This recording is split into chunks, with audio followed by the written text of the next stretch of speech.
Welcome to another edition of In the Box Seat podcast, proudly brought to you by Gallop TV.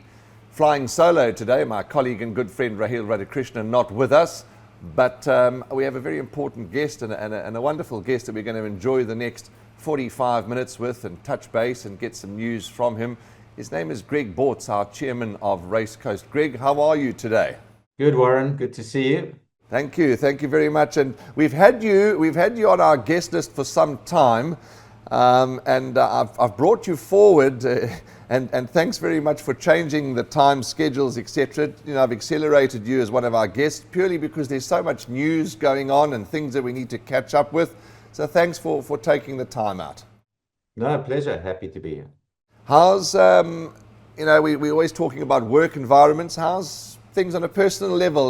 You and Gina soon to be married, is that correct? The wedding bells are ringing? Yeah. No, we are. Our wedding is scheduled for December the 28th. Getting married on our farm.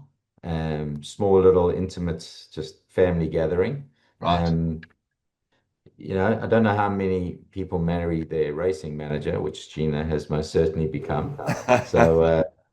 But she has all the say anyway as it relates to all of our horses. So no, very excited. It's brilliant. It's been an amazing journey. We've been together now going on 5 years, and actually, we're always talking about our crazy love for this sport of ours, and we met through horse racing. So I love horse racing anyway. I love it even more. Yeah, absolutely. And your colours, those beautiful aquamarine silks, will they remain the same? How will the names be appearing in the race card? Yeah, it's a great question. I was actually just thinking about that because I want to speak to the NHA just to find out how it does appear. But our hope, certainly the colours are the colours. Right. Gina actually has her own silks, but we're going to be running all of our horses in the aquamarine colours.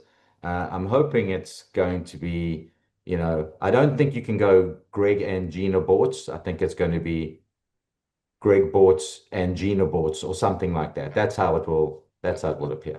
Fantastic. And the string's in a good space, Greg. I mean, the winners are coming thick and fast. We all go through quiet patches, busy patches and as an owner, a punter, but things are going good. You're having your winners.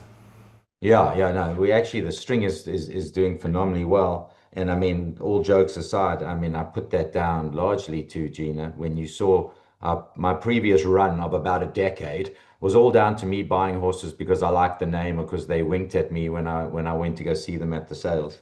Gina has a little more science to her picking, but as you know, it's there's no quick. You buy yearlings, and it takes a few years before you see them, and you only know how good they are then.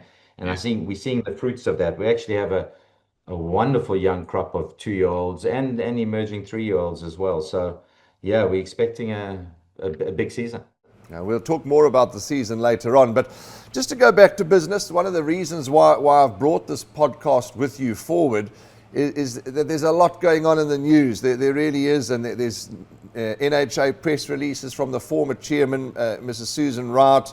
There's articles in Sporting Post, Turf Talk. There's news everywhere, and there's just so much going on. And who better than to cut through it for us really, to help make sense of it all, Greg. So I'm a racing man. I'm a racing man. I'm passionate. I'm sick for the game, as we all know, and it's our life really. It's not part of our life. It is our life, and I don't know too much about what's going on with all this, but what I do know is that I want racing to be great. I want to be able, to enjoy the sport. I want it to be great, and for it to be great, we need a strong regulator. And I'm sure that you're wanting exactly the same. Yep, absolutely. You don't have a sport if you don't have a strong, respected regulator, and that's really what's underpinning everything that you're reading about. So before we begin, I've had a look. I've read through everything. I've got notes coming out of my ears here. I've got questions that have come through from everybody and all the different platforms. But before we begin, I've read the press release. The letters from Mrs. Wright, as I said, letters from yourself, Mr. Basil Thomas, Patrick Duff. I've read all that, and I'm sure the racing people have read all that as well. Interviews and articles on Turf Talk, Sporting Post. but there's some terms that are not familiar to me. And I'm sure not familiar to the listeners.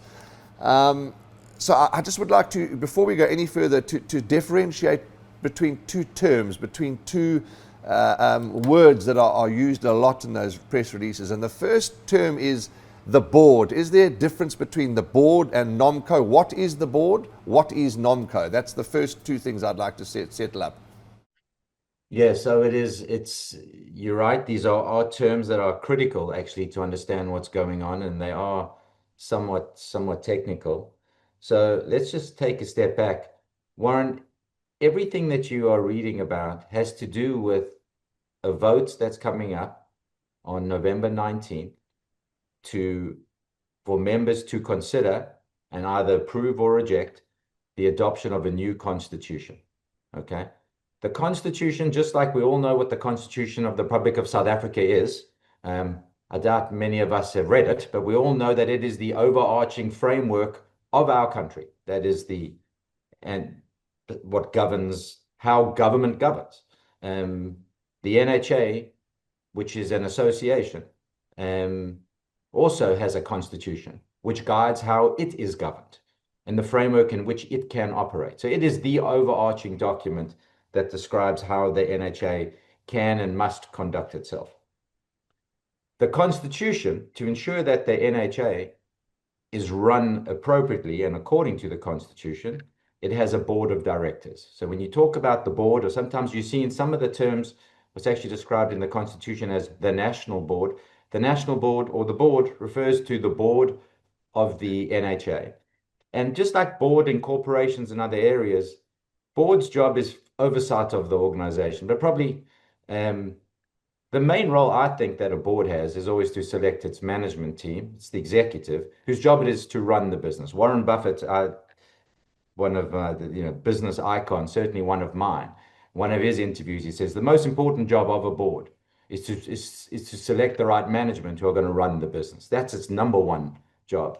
So the board is responsible for management, who are responsible for running the business, or in this case, the regulator, on a day-to-day basis. So the board ensures the Constitution is adhered to, it oversees management, and any decisions that are above, that require board approval, will come up to the board as well for the board to decide on. So then comes the question is, okay, that's great. So you have a board, you have a certain number of board members. What if someone leaves? What if somebody resigns? What if there's a vacancy? You need a new board member. Well, how do you get a new board member? The process by which a board member is placed on the board, it goes through a separate committee, which is not part of the board, called the Nominations Committee, or NOMCO for short. So when you see Nominations Committee or NOMCO, same thing. Board or National Board, same thing. The Nominations Committee simply has one job: to find board members. That's it. If the board is stable and there are no resignations or no changes or anything of the sort, you can go years without the Nominations Committee ever getting together. It has no role to play, absent there being the need to fill a vacancy. So that's what the Nominations Committee has. The Nominations Committee, for some reason, in this particular process, has been sort of an area that's had the spotlight shone firmly on for numerous reasons. But very simply, in the current Constitution, the one that exists today and will continue to exist unless the members vote in favor of the new Constitution, the current Constitution provides that there is currently a Nominations Committee. There are 5 members of that Nominations Committee. That Nominations Committee is comprised of an owner representative, a trainer and jockey representative, a racing operator representative, and 2 existing NHA board members. That's the 5. Those 5 people, if they need to consider finding a new board member, recommend somebody to the board. The problem that we have found is that in the current Constitution, the way it works is the board then receives a candidate. Let's say, for example, Warren, not that you could be eligible for other reasons, but let's say the Nominations Committee says, Warren Lenferner, he's our guy. And we all think Warren Lenferner is the best guy. and it goes to the board. Currently, as it stands now, the board gets to decide whether or not they want to accept you. So in the current constitution and the way it currently exists and the way it has existed for years and years and years is a board, the existing board gets a say as to who it wants to let in. So nominations committee can make a recommendation, put somebody forward, but the board has the veto. No, we don't like Warren. Yes, we do like Warren. The board's decision. Didn't like that concept of it because a board should not be able to choose who it wants to have join its club. In a company, a board can't decide to say, no, you're not coming on board. If shareholders vote somebody on to go on the board, whether or not existing board members like that person or what have you, they don't have a say. Okay. Currently, the board gets to reject anybody that comes forward. In the new constitution, what we propose for NOMCO, still 5 members. Still 5 members. Remember, in the current constitution, I heard somebody say, or someone sent me a comment that some commentator said that this NOMCO is a new construct. No, it's not. It's been in the entire time. NOMCO exists today. It has existed. Currently, as I said, an owner representative, a trainer jockey representative, a racing operator representative, and 2 board members. The new NOMCO is exactly the same with one minor change. Now, instead of 1 racing operator representative, there are 2 racing operator representatives.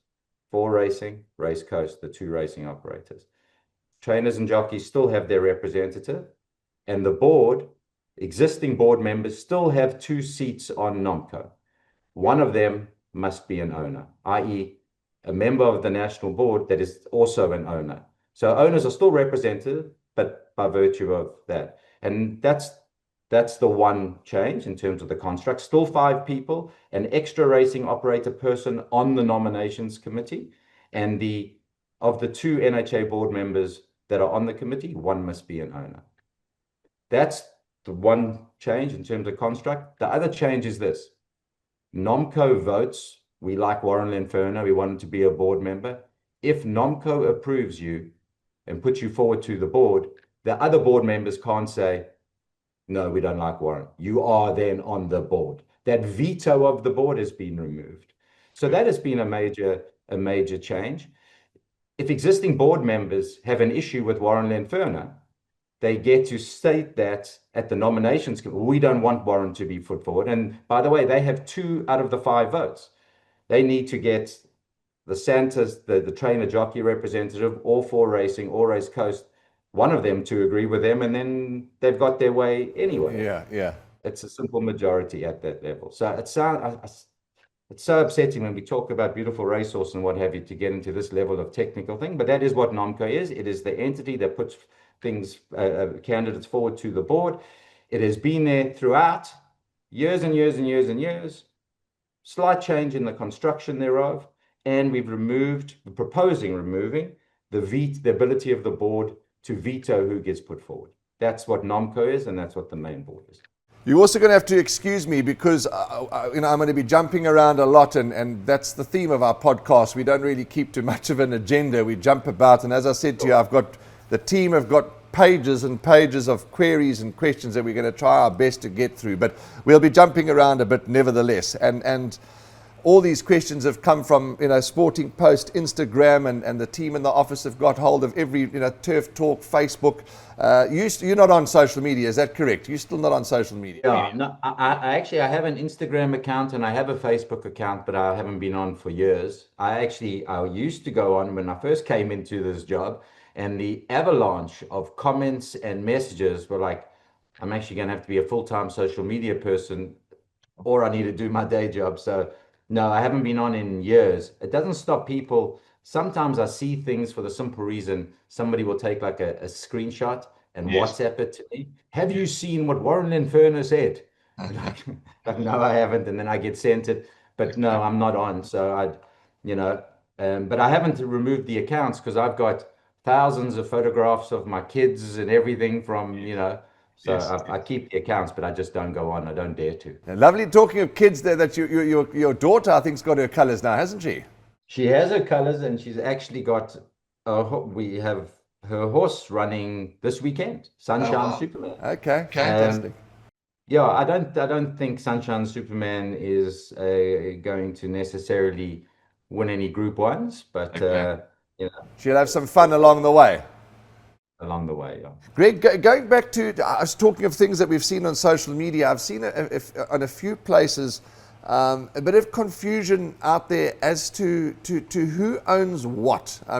We talk about the two funders. It's not often that you mention yourself. Let's iron that out. Who owns what? Who's paying for what? And what are you involved in? Warren, you're talking about the racing operators.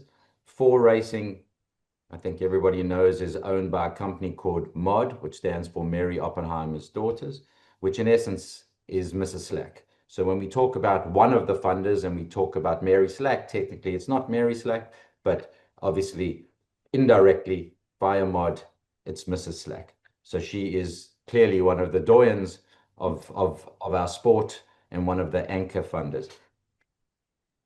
If we ask about the other racing operator, well, if you remember when I got involved in 2022, there were three racing operators, obviously Gold Circle and Cape Racing being separate. I came in I came into Cape Racing at the time, and Hollywood, Owen Heffer, was also coming in to acquire it. However, you have to go through Competitions Commission, and that is a lengthy process. And Competitions Commission requires that you cannot be an owner until you are approved to be an owner. So Hollywood Bets and their team and their funding sat on the sidelines, so to speak. They could not buy the equity. I came in and I put in 60 million rand, and I put it in as a loan. And in my discussions with Hollywood, the intent was that I could turn my loan into shares in the future, and I would be the 20% shareholder and they would be the 80% shareholder. So I funded initially, I put up 60 million rand, that bridge funding, and got us to the point where eventually Hollywood's approval was received and Hollywood became the owner. So Hollywood then had 100%, and I had the ability to turn my loan into 20%. Hollywood would fall to 80 and I would have 20. Then a little thing happened, which is Gold Circle had some tough times. And I was sitting on the board of Gold Circle, and Gold Circle wasn't going to make it. It was clear as day. It was going to come to an end. The cash from the Clarewood sale was rapidly getting burnt off. And Owen said to me, well, we're going to need to rescue Gold Circle too. I said, Owen, that's a bridge too far for me personally. I think my kids would shoot me. I'd rather stick to the Cape. And in fairness to Owen, he never blinked. He never hesitated. He said right away, he said, Hollywood Bets has its roots, its DNA in KZN. This is our backyard. We can't sit here helping save racing in the Cape while we watch racing in KZN come to an end. He said, no, we have to step up. We will step up. And he said, but if you don't want to participate pro rata with your 20%, completely understand, I got this. So on that basis, I said, I greatly appreciate that. We just felt it was cleaner because we're going to bring the operator together, and as you've seen, which is now Race Coast as one. It didn't make sense for me to be a 20% shareholder in one half of the combined entity. So at that point, Hollywood, in essence, repaid my loan. All my money came back that I had put in. Obviously, I've stayed on as chairman as Race Coast, and I'm honored and thrilled to do so. But my money that I put in is now out, which means Owen Heffer, or Hollywood Bets, affiliated, obviously, Owen being the founder, is the sole funder, thus, of Race Coast. So when I speak of two funders, we speak of Mary indirectly and Owen indirectly. That's where you get to the two. Talking of Race Coast, I mean, I know it hasn't been the longest journey just yet, but my oh my, the journey thus far has been incredible, hasn't it?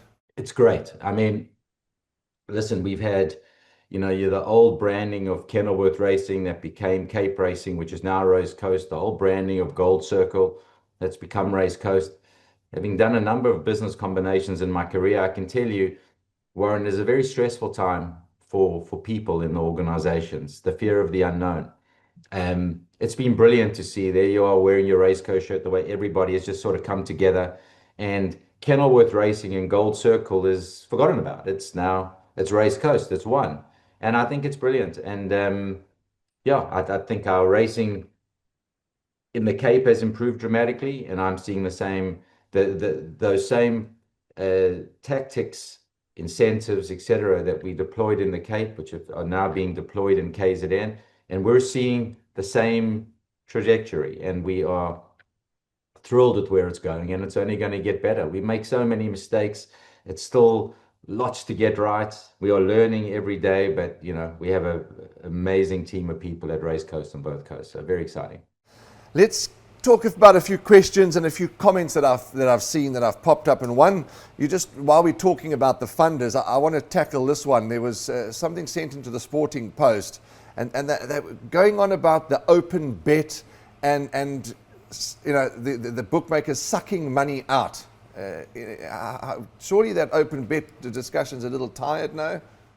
Yeah, and I think I've covered it extensively on prior platforms and in prior things. I mean, to me, the open bet was legal, is legal, always has been legal. But regardless, there have been those that are very vocal that the open bet has taken money out of the tote.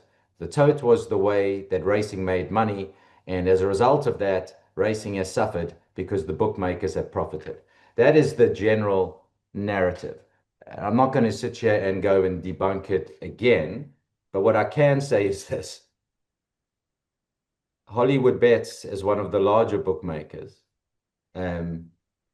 is the only one that is putting money back in massive size into the business, into the industry, should I say. So I would tell you that the money that's putting in is in the billions, like starts with a B and ends with an S. That's not a mistake. I got a call from Sporting Post to confirm. They wanted me to confirm that I hadn't made a mistake when I said millions, and the answer, no, it's billions. And the reason for that is the losses each month are massive, as you know. You fund that, and then you've got. How do you think you get a new polytrack? How do you think you get new lights? How do you think you get new buildings, new everything? That's real money. So if you look at bookmakers today. And Hollywood Bets for sure, and I'm not privy to Hollywood Bets' is financials, but with all this is out there in Financial Mail and everywhere. Let's call it casino style games are 90+% of their profits. Not horse racing, not sports, nothing. Those other games. The money, if Hollywood Bets stopped offering racing, and stop funding racing, they'll be more profitable. In other words, they are putting back into racing way more than they're taking out, but like way more. And for those that have said the profits taken out exceeds what they're putting back in, that's true for every other bookmaker, but that's certainly not true for Hollywood Bets. That is putting back so much money. It's quite scary. And I mean, I can say this because I'm a direct beneficiary of it, just as you are, Warren, just as everybody else is in this. In the industry is. If it wasn't for that, wouldn't have a place to race horses. So yeah, no, that open bet argument may be true with everybody else, but it's certainly not true with Hollywood Bets because of the sheer quantum of funds they're sticking back in. Greg, the terms that are also being used out there, concerned stakeholders, who are you speaking for, and who are the concerned stakeholders? Let's dig into the concerned stakeholders a bit. Yeah, it's actually a very, very important point because some people have, so once again, when I get sent screenshots, they say racing operators taking over or capture or all the, I mean, I'm sure you've got other questions because that one's probably the most common one. Yes. Why are we here to begin with? I'm going to answer your question. Your question is on concerned stakeholders and who are the concerned stakeholders. I'm going to get to that in a second. But why are we in this point? I can tell you personally, when I came in 2022 and went through all the areas that need fixing, we were looking at our horse population was top of the list. We had numerous issues that were out there. And then the thing that I noticed personally is my phone didn't stop with phone calls, emails, and WhatsApps of people saying, Mr. Bortz, please help with the NHA. It's like so much anti-NHA sentiment that I was receiving. And I'm like, hang on a second. I'm the chairman of a racing operator. We're regulated by the NHA. I'm not the NHA.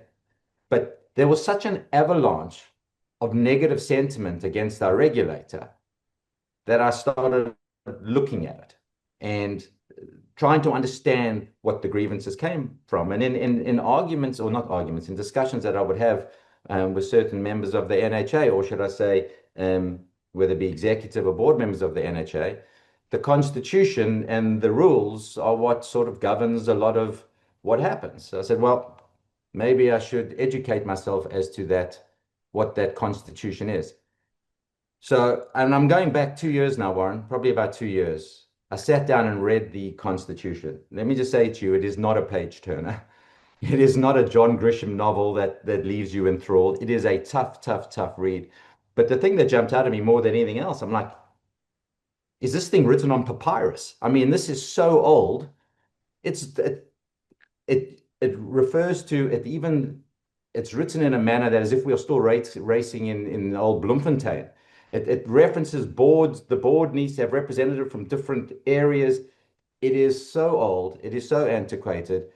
And we've all used the terms. I've used the terms. It is not fit for purpose. So I guess before people go and start attacking person A and person B at the NHA and this one must go and all that nonsense that goes on, it's like, first understand the framework. So the first thing that certainly I concluded was the NHA Constitution is not fit for purpose.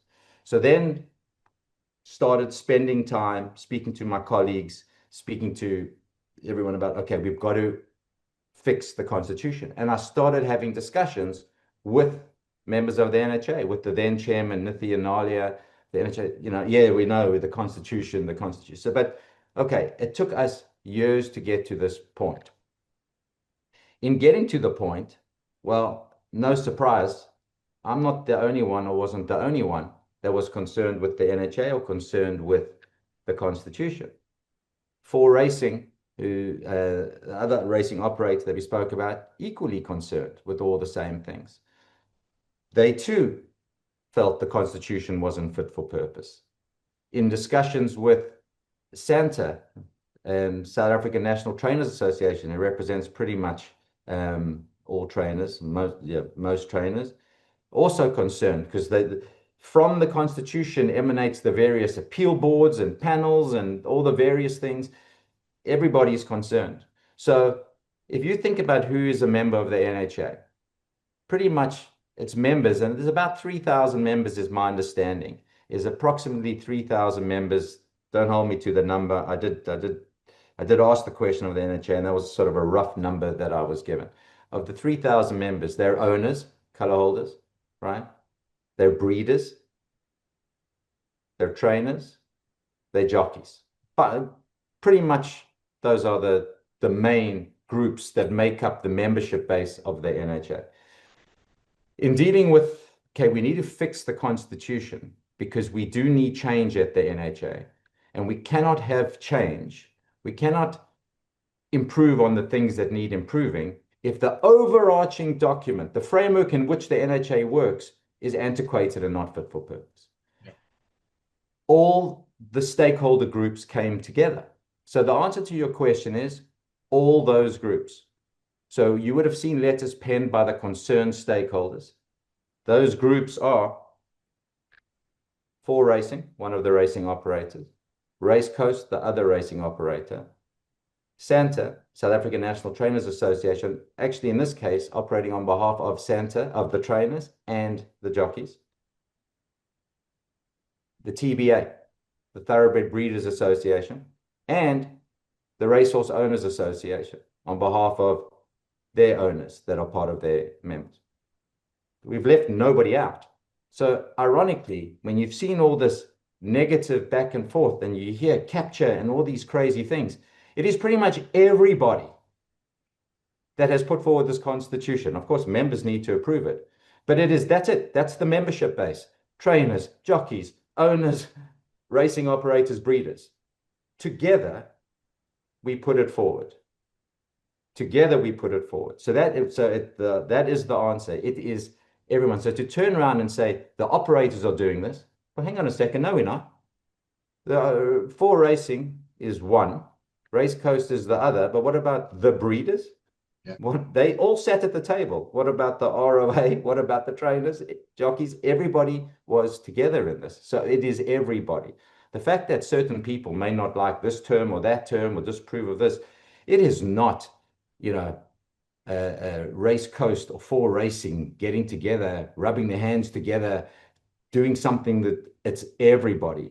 And in fact, there was a meeting that took place at the NHA's offices.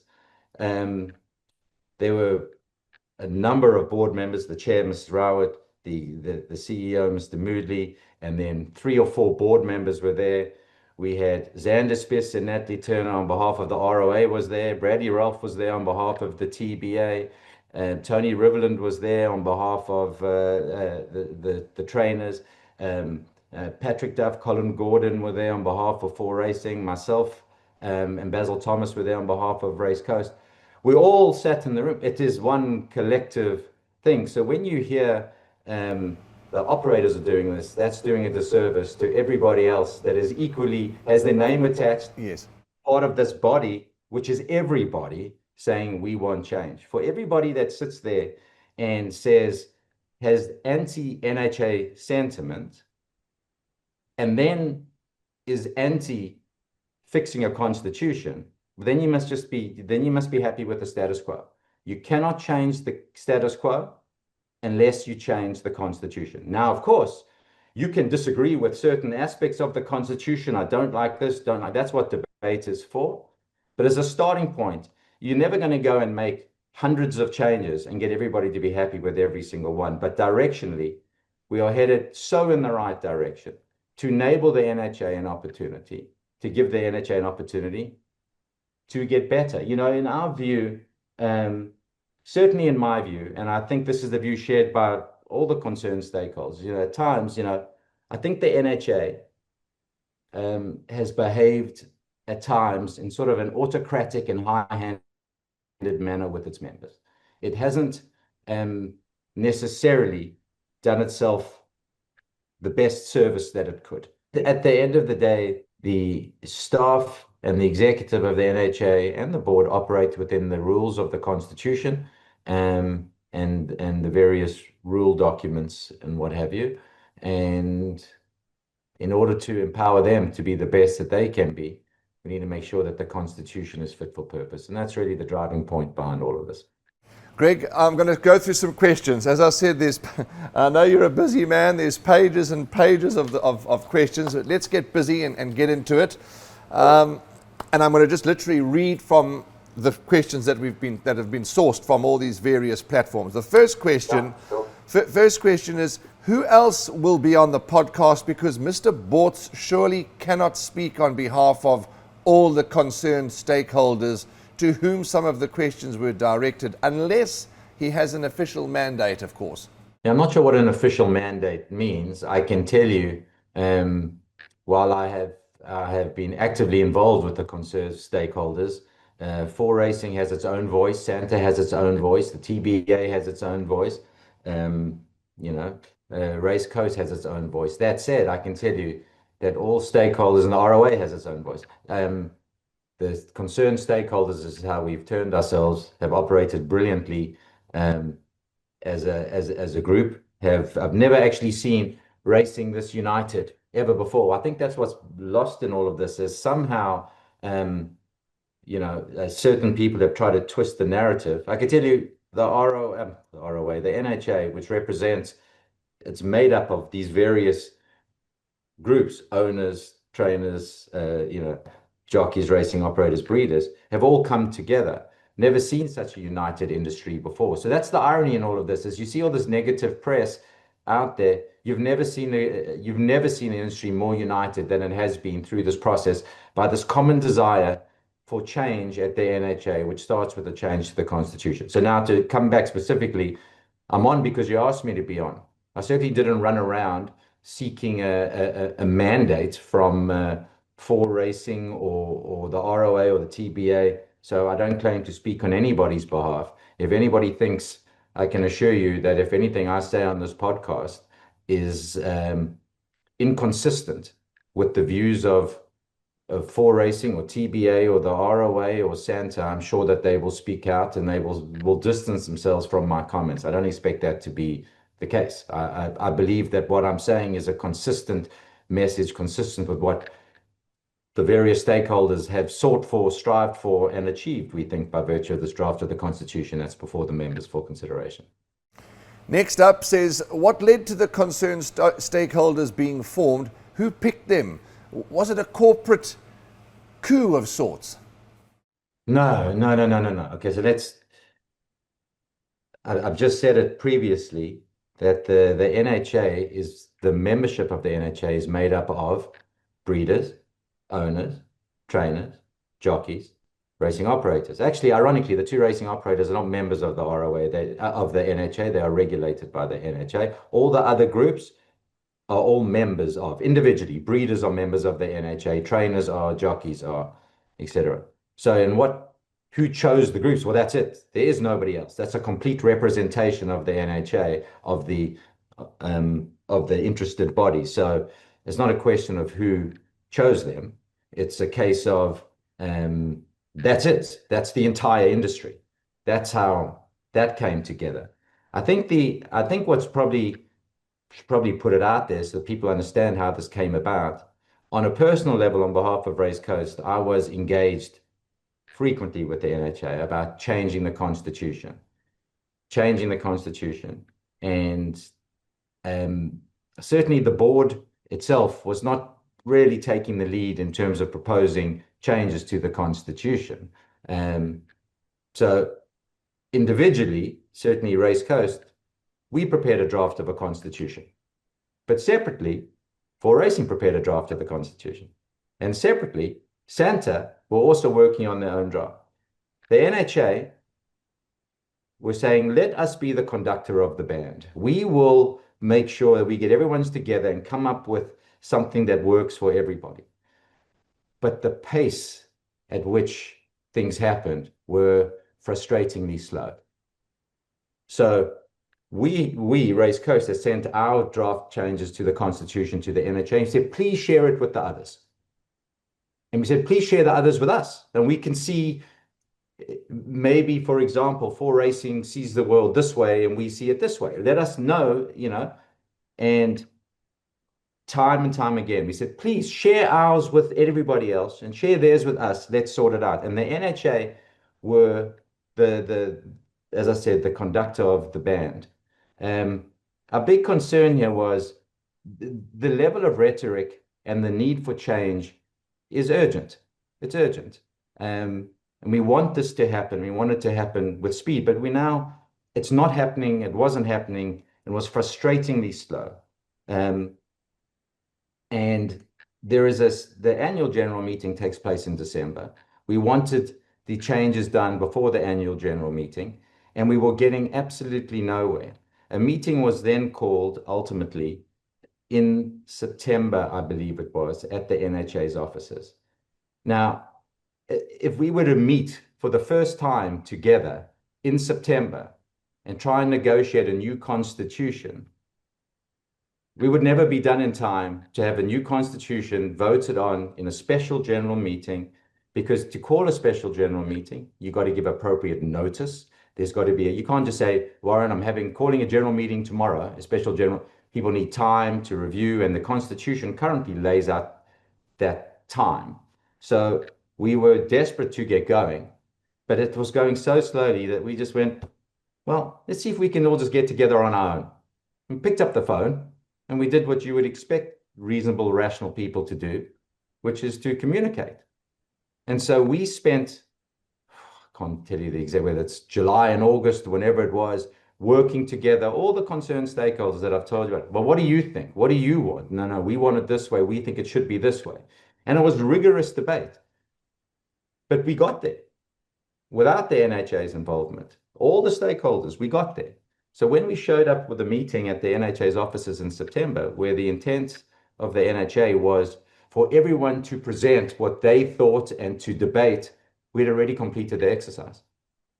So we showed up with a constitution, and we thought it would be brilliantly received, which is, you've done it already? That's awesome. Like, the industry's come together.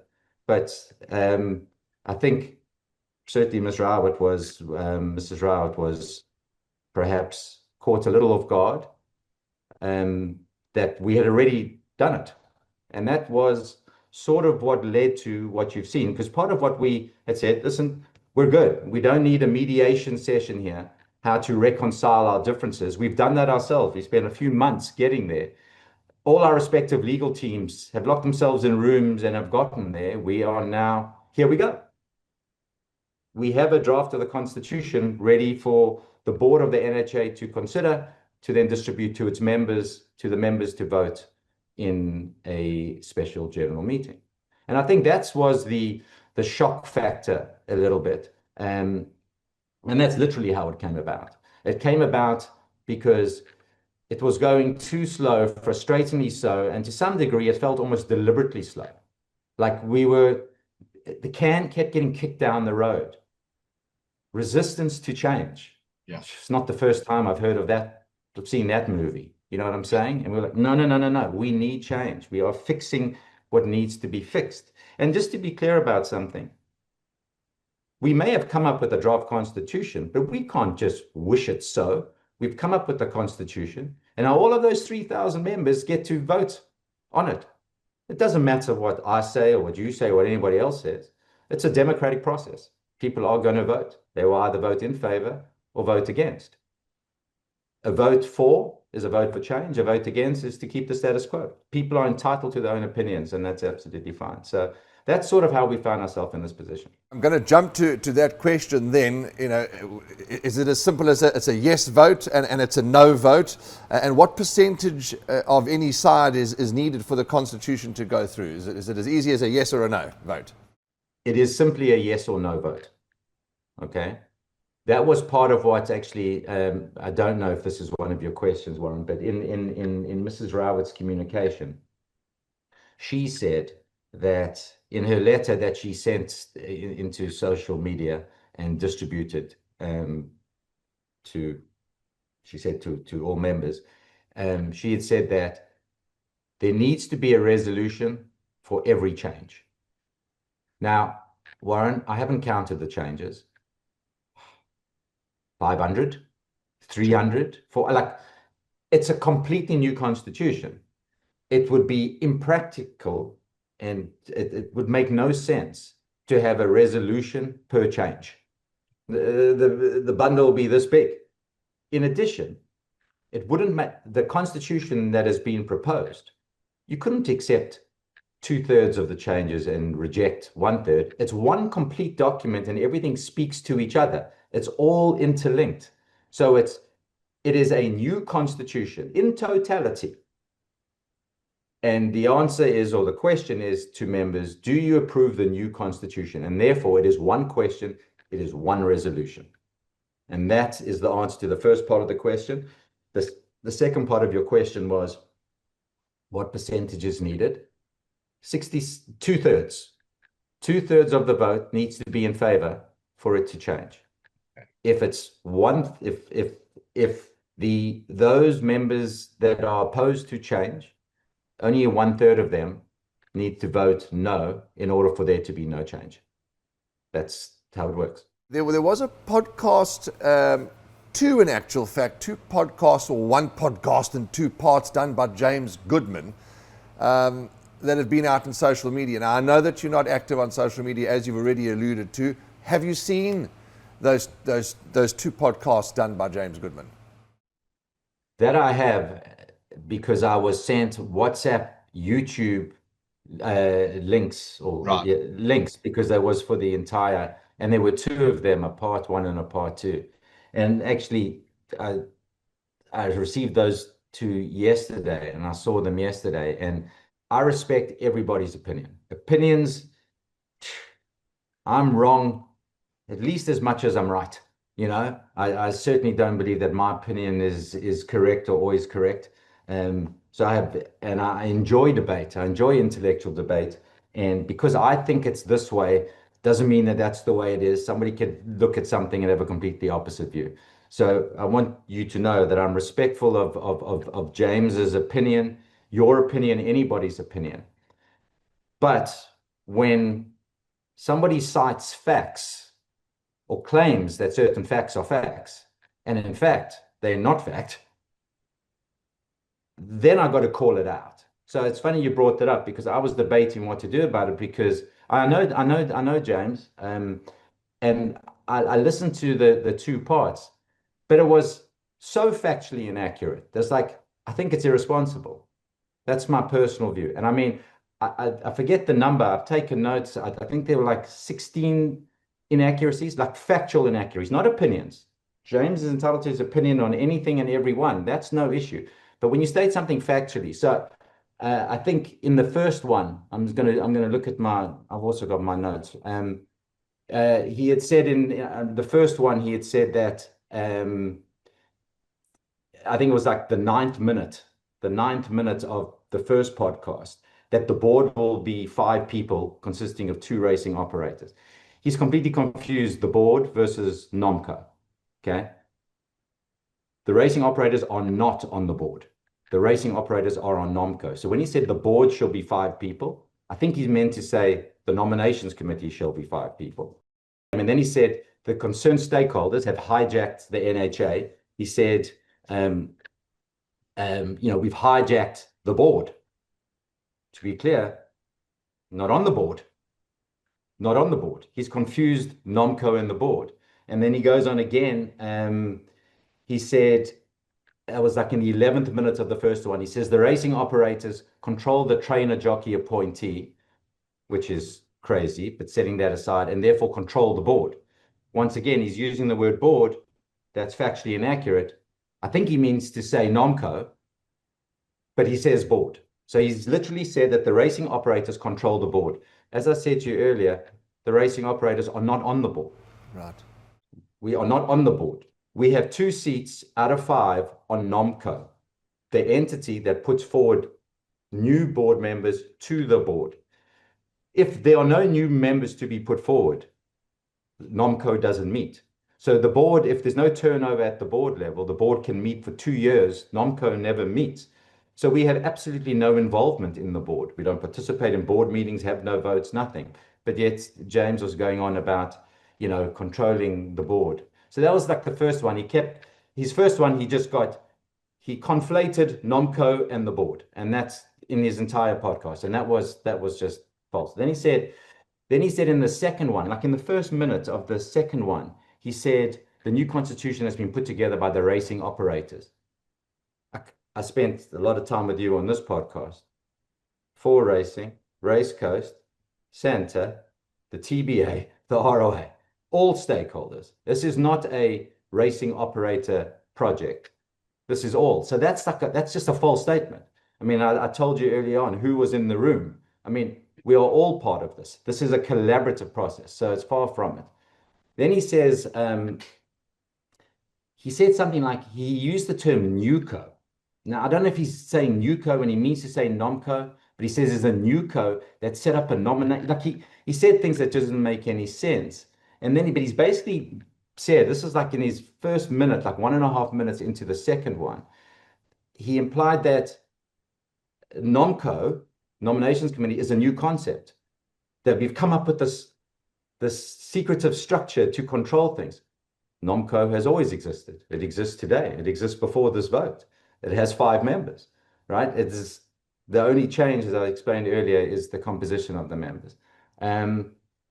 So, and then he says, then he goes in 2 minutes into the podcast. He talks about, he says, NOMCO is made up of 2 racing operators, 2 independents, and a member of Santa. No, he's wrong. NOMCO is made up of the 2 racing operators, a member of Santa, and 2 existing board members.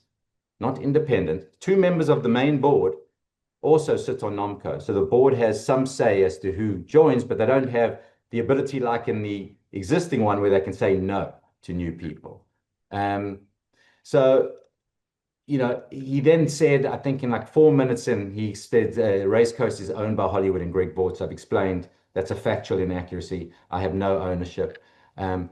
He also says 4Racing will be taken over by Betway.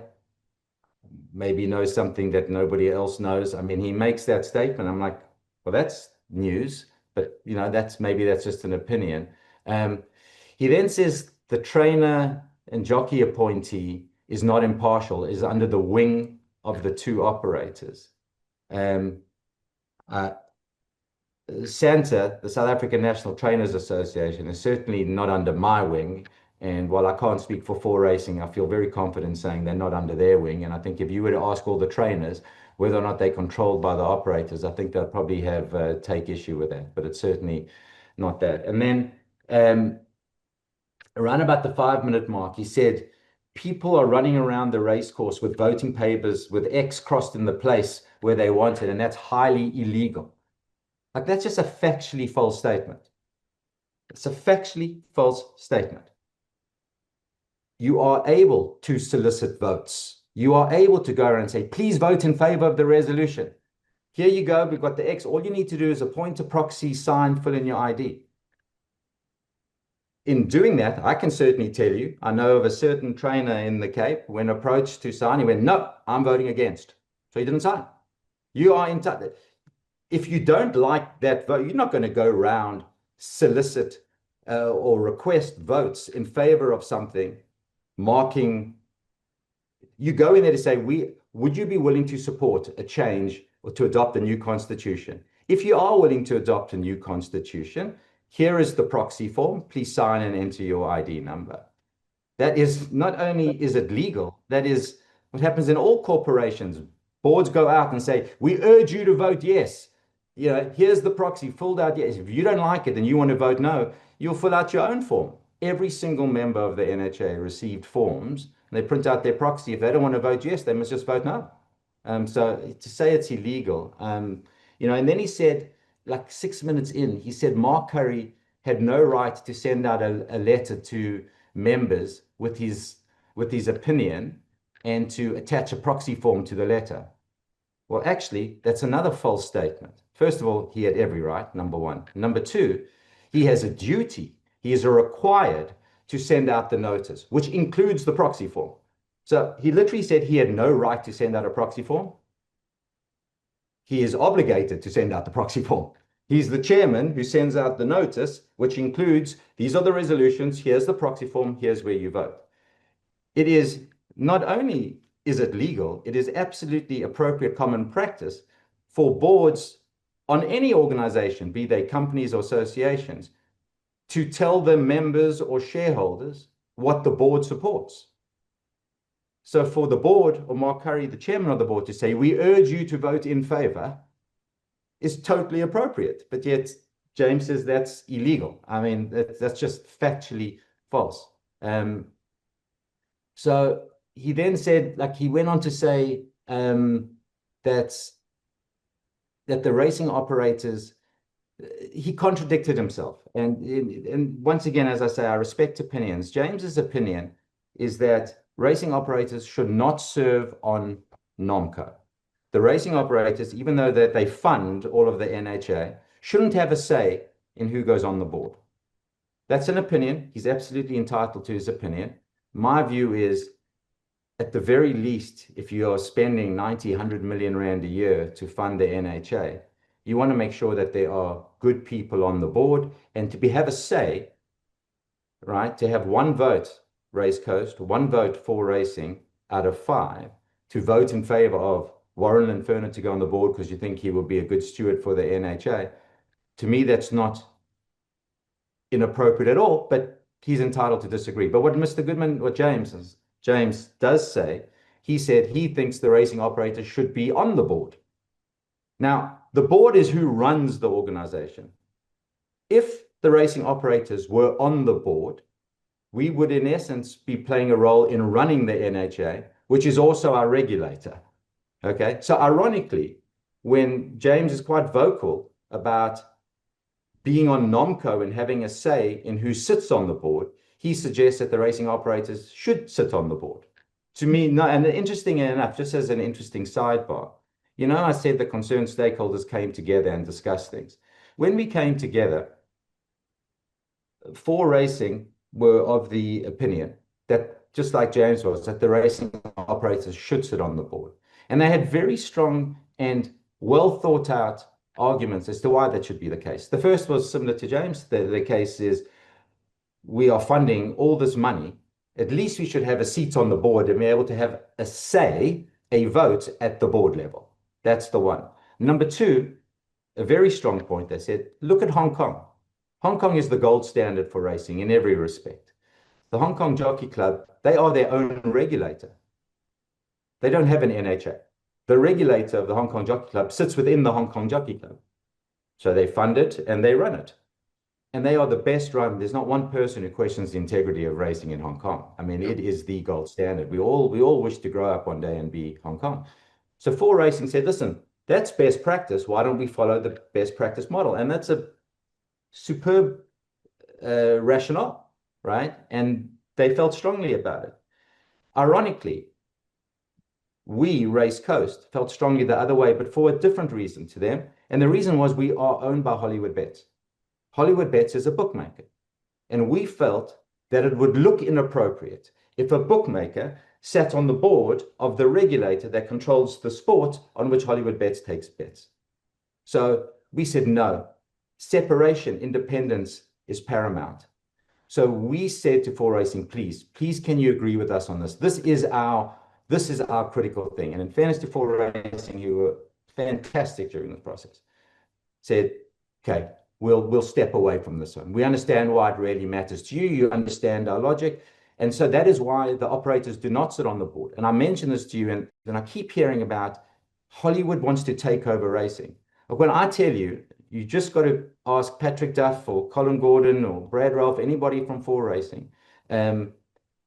Hollywood, Basil Thomas, on behalf of Hollywood, on behalf of Race Coast, was adamant that the racing operators must not sit on the board. We cannot be seen to even have any say in our oversight.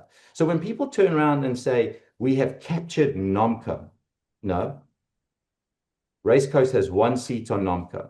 For Racing has one seat on NOMCO. The NHA board has two seats on NOMCO, and Santa has one seat on NOMCO. That is the place where we can at least say, please let us have a vote on who's going to go on the board. Let us at least make sure that it's somebody that we think is qualified to serve on the board, because we cannot serve on the board because we need to be independent. So when everyone says captured and what, it's like the opposite. It is literally the opposite. That's probably the most important point. So when Mrs.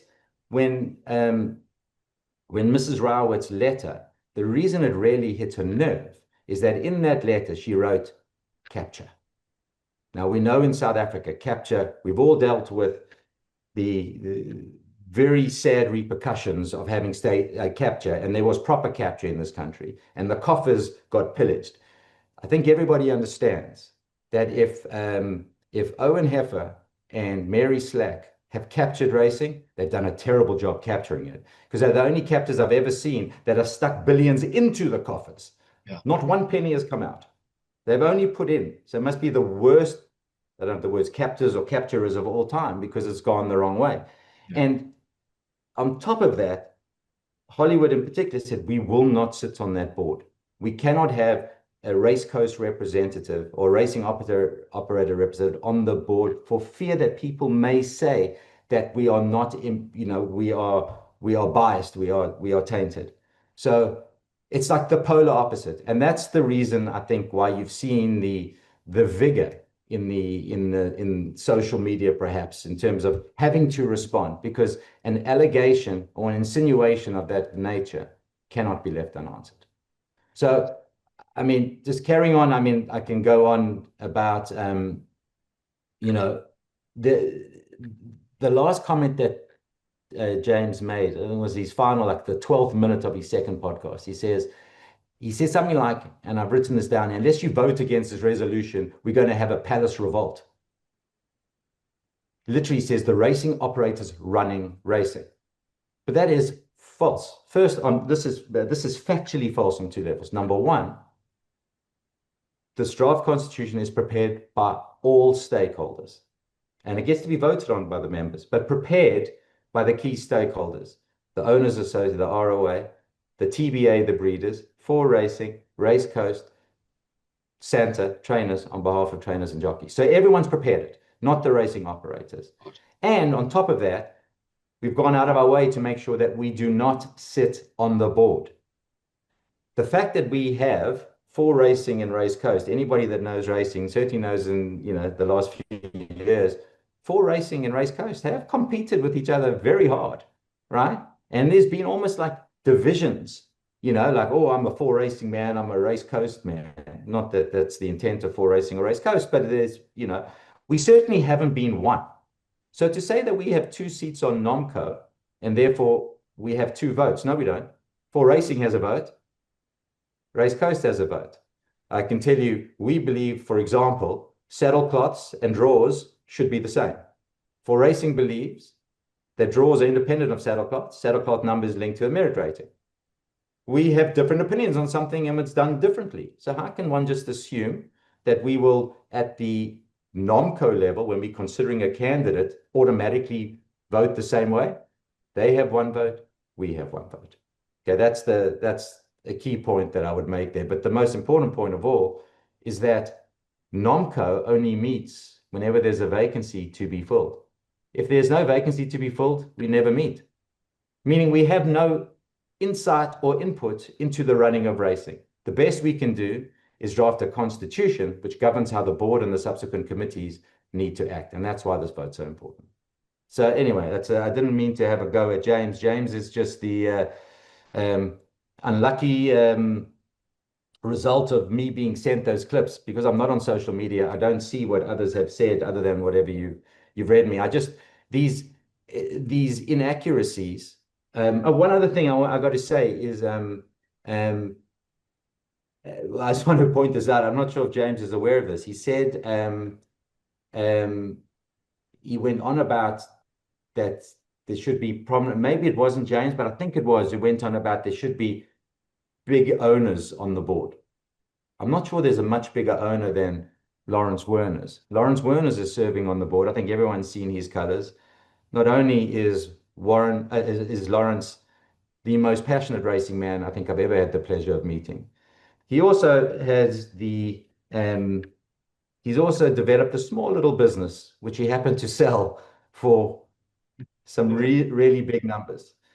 He's not just that he's a lucky man, he's a highly intelligent man, a highly competent man. Now we've got somebody on the board that's the biggest individual owner in the country, probably the most passionate racing man I've ever met, super smart, successful. So I know James was saying that owners, it should be all about owners on the board.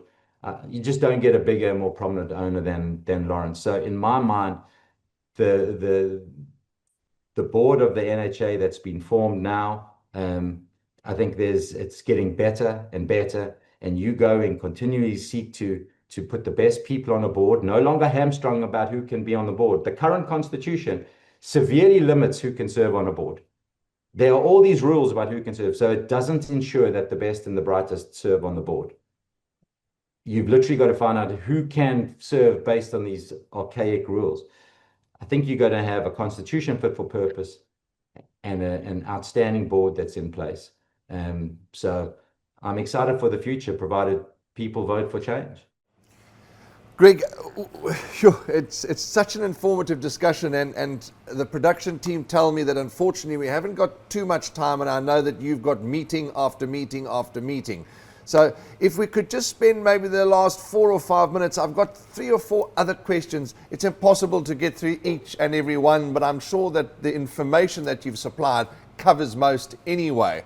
But if you wouldn't mind, before I bring it to a close in 4 or 5 minutes, let's just go through, rattle through a quick few others if we can. And let's go to, the one question is NOMCO the puppet master of the body that is the NHA? And you've already covered that. Not at all. I mean, it's not a puppet master. NOMCO, no. So just to quickly, NHA has 2 seats on NOMCO.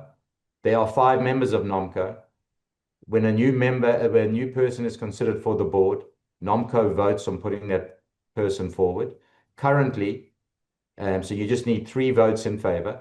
Currently, the existing board gets to say yay or nay whether or not they wish to accept that person put forward. In our new proposal, once NOMCO votes in favor of someone, that person will be on the board. It is no puppet master of the board. In fact, we've strengthened it by removing it from being a puppet master. But it only meets, NOMCO only meets when there is a candidate to be considered. Otherwise, it doesn't exist. It doesn't sit. It has no role to play other than that singular purpose. The next question, so in the end of all this, with the new constitution in place, then what? This particular reader is saying, then what? Does the NHA just simply start behaving better? Oh, that's a great question. I'm not going to say yes that to the part that says the NHA is going to be behaving better, because that's implying that the NHA is not behaving well or behaving inappropriately. And I'm not going to say that. What I am going to say is I think the behavior of the NHA, or the way it goes about things, is largely governed by the constitution that exists today. I believe that with the new constitution in place, it will allow for selecting the best possible candidates for a board, not only those that fit these really crazy set of criteria. If anybody wants to go on the NHA website and read the existing constitution, you'll see how limited you are in terms of they've got to come from a certain geography, they've got to come from a certain background, they can't be this, they can't be that, and you're just left with no pool of candidates. So the new constitution will allow for selecting the best, most appropriate people for the board. In addition, we are streamlining and improving in the new constitution, if those wish to read it, the way the various panels, committees, etc., are selected. So I think a lot of what one's seen in these drawn out legal matters and what have you, I think you will see a more efficient, better functioning, more compassionate, better performing NHA as a result of us as members doing our bit to improve the organization by way of putting in a constitution that's fit for purpose. Greg, I'm going to use this question as the last question because I think it's quite a great question. And as I say, looking at all my notes, you've covered 95% of these questions anyway. But the last question that I'd like to put to you before we close up and wish each other well is the question states, would Mr. Bortz have done things differently had he foreseen this media war that has erupted? Or does racing just love shooting itself, this gentleman says, in the big toe, but in the foot, I suppose? It's a great question, Warren. Actually, a very well constructed question. The key things here were all stakeholders working together. So I wouldn't do that differently. As difficult as it was, simply because different calendars, timelines, views, etc., working together as we did, Race Coast did with racing, with the TBA, with the ROA, and with Santa, I wouldn't do that differently. I'm actually very proud that the industry has rallied together like never before, literally, to come up with a combined joint work product. So that part I wouldn't do differently. We started off going alone and quickly came together, and the power in unity was self-evident. So I wouldn't do that differently. In terms of arriving at the meeting in September in the NHA's offices with a completed document, a constitution with signatures to call it an SGM, I wouldn't do that differently either. And the reason I wouldn't do that differently is that tried over and over and over again to get a sense of urgency in the NHA. The NHA took so long. They wanted to conduct the band. It took so long, and we would not have gotten a new constitution in place, or the chance to get a new constitution in place like we do on November 19th, prior to the AGM, and then the can would have been kicked down the road again. Resolving or updating this constitution was one of my main objectives when I came on to Race Coast, as I said earlier. So no, I wouldn't do either of those two things different. All that said, I am still disappointed that this has got into a public spat. It's not, I say that because, first of all, on a personal level, I have an excellent relationship with Susan Rout. I have bought Gina and I bought so many horses from Fastfontein, who, by the way, breed the most fantastic horses, have an unbelievable farm, just an unbelievable team at Fastfontein, and they produce champions. We've had the privilege of having one of our mares, Bye Bye Bombshell. We've spoken about this how Gina and I met, um, residing at Fastfontein and her having her foals at Fastfontein. So have a long, close relationship. The parts that I don't know how I would do differently, but I wish we could have a do-over, is Susan was chair of the NHA. She sat in the room. I appreciate vigorous, rigorous debate. She was there in the room. She had every opportunity to debate. We were in the middle of getting this, even though she may not have liked that the constitution that we put together, she would have wanted it to be slightly differently, whatever the case was. We had the opportunity to debate it, not saying we would have agreed, but we had the opportunity to debate it. What surprised us is that Susan resigned, along with other board members, because what we were requiring is at this upcoming SGM, the entire board resigns.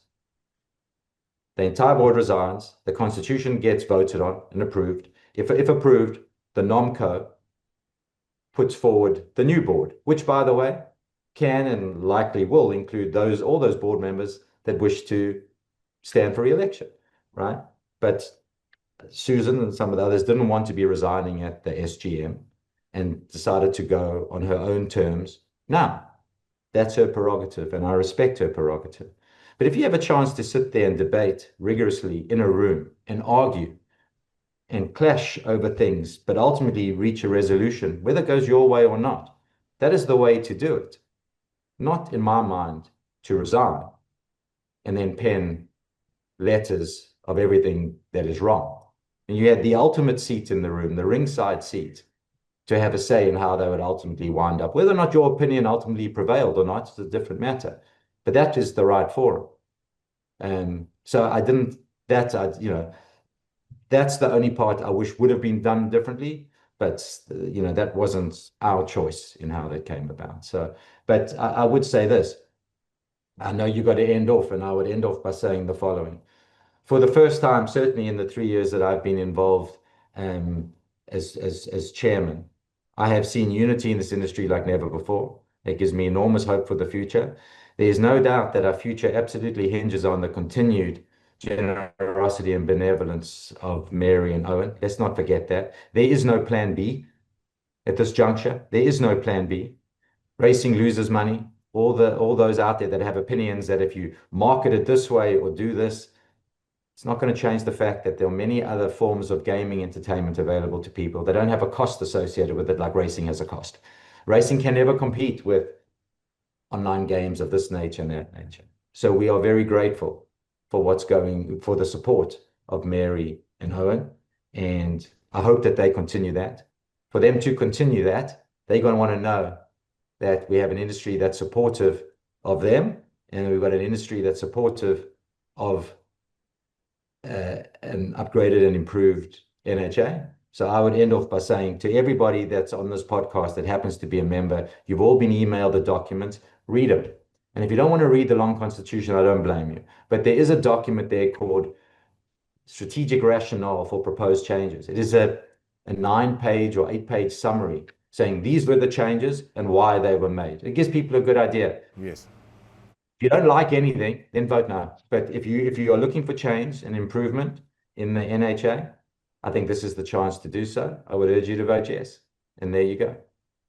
Greg, it's going to be remiss if we don't firstly thank you for wow. I mean, we've been on this In the Box Seat podcast many times, and we've really had joyous occasions, and you deliver such a wonderful story. And our very first one we did when you were here in Durban, I mean, that's won us an award. So, you are part of the family of the In the Box Seat. So thank you for your time. How you keep track of every hour and every minute is beyond me, but you do it, and you do it with aplomb. So thank you. Yeah, very, very welcome, Warren. Thank you. Last thing before I go, it's of course the summer season. It's the summer season now in the beautiful Cape, and we look forward to seeing everybody here for our winter season.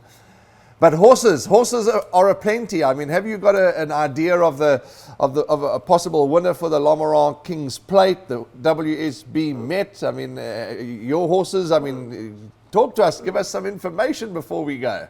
Okay, this is probably the hardest question of all that you asked. Let me say the following. I think Gina and my younger horses are probably slightly better than our older horses. Okay. So that's the first thing I would say.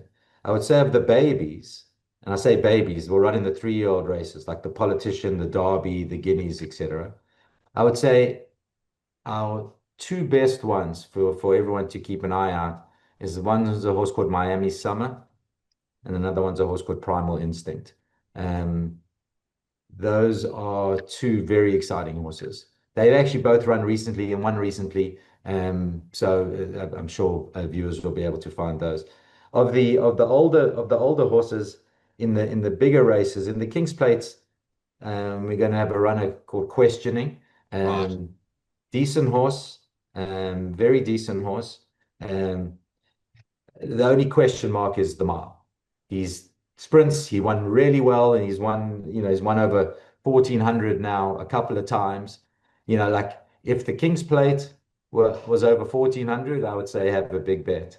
Over a mile, fingers crossed, and we're going to be shouting him home. In the WSB Met, I would think we're going to probably have two runners if they make it. The first will be Native Ruler. And you would remember, I think he ran 5th or 6th in the Hollywood Bets Derby in July, and he was 150 to 1. And he just had very unlucky in running. I'm not saying he certainly would not have beaten the winner, but he would, I believe, run a place for sure. And he's come on leaps and bounds. So I think he'll be competitive in the Met. And the other is a horse called Magic Verse, who is actually going to be running this weekend, and he's really well. He's really well. So we'll be interested to see. He's running in the Cape Mile this weekend. If he does well there, well, then possibly we may decide LKP as opposed to WSB Met. We will figure that out. But that's the crop for now, Warren. It's the best I got. Greg, we wish you guys all the very best, and as I said, thanks for your time, and to please send our love to Gina and the family, and to all our colleagues down in the Cape, and just lovely to be with you, and look forward to seeing you guys soon. Likewise, Warren. Thanks for everything, man. Yeah, Thanks thank you. for having me Thanks on. for your time. It was lovely to chat to Greg Bortz, the chairman of Race Coast, and find out, all this information, and really it was just great to touch base with him about his racing interests and couple of things that are going on, and just lovely to be on the In the Box Seat podcast with our chairman of Race Coast. That's a wrap from us, and it's just been fabulous. It's been a good podcast, an informative podcast, and I certainly hope that you, the viewers, have enjoyed and learnt a lot from what Mr. Bortz has told us. So that's a wrap from the In the Box Seat podcast team. Punt well, be safe, and be kind, and as always, we will see you in the number one box.